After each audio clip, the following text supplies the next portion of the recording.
Hello everyone. Today we're going to be looking at chapters 16, 17, and 18 in the book of Genesis. Chapter 16 is a very pivotal chapter because it is where Sarah and Abraham, looks like at Sarah's urging, decide that they're going to take this promise of a child into their own hands. And they're not willing to wait for God any longer. And so they decide, or Sarah decides, that she's going to give Abraham her handmaiden Hagar, and they will have a child, and that child will be Sarah's child, and that will be the child of promise.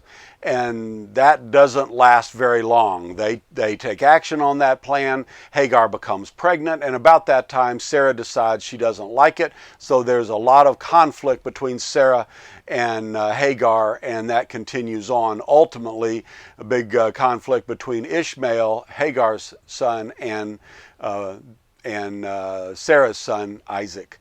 So anyway, very important chapter. Pay real close attention to that one. Then we get into chapter 17, and in chapter 17 we have the introduction of circumcision. And when you think about circumcision, you have to go back to chapter 15 and the cutting of covenant. God has made this covenant with Abraham, and he cut the animals in half, and he walks through the middle of it with the smoking fire pot.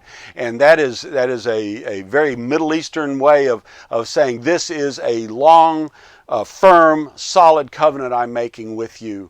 And so that gets carried over into chapter 17 when God says he wants to institute the covenant of circumcision. And so that is now the same type of representation between Abraham's descendants, Abraham and his descendants, and God, the same way the cutting covenant was between God and Abraham. And so that begins, and we know that even down to today, the circumcision, although it is practiced by many others, it is still a very distinctive practice in Judaism. Then when you get to chapter 18, 18 is really important because it's one of those really famous passages where three angels, we find out later that they're actually angels, but three men come up to Abraham, and Abraham's providing very normal, gracious meal for them. He's preparing this meal. They're telling him that a year from now, Sarah's going to be pregnant, and they're going to have a child, and Sarah's laughing, and they're questioning why is she laughing and all that. At the end of that, they have this discussion, and that's in verse 17.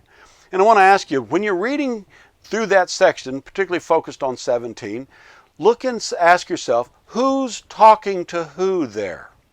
Because they're talking about Abraham. And think about, how's that conversation occurring and who's actually doing it? Worth thinking about. You get down to verse 25, and Abraham has started his discussion with God about, well, will you destroy Sodom and Gomorrah if there's 50, if there's 40, if there's 30, if there's 20?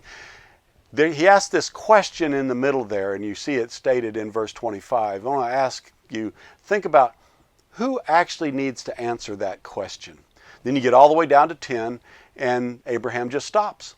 And he goes on about his business and doesn't say anything else. And you wonder, why 10? Why not 5? Was he okay? If there's 10, he'll save them, but if it's 9, it's okay, they can all die.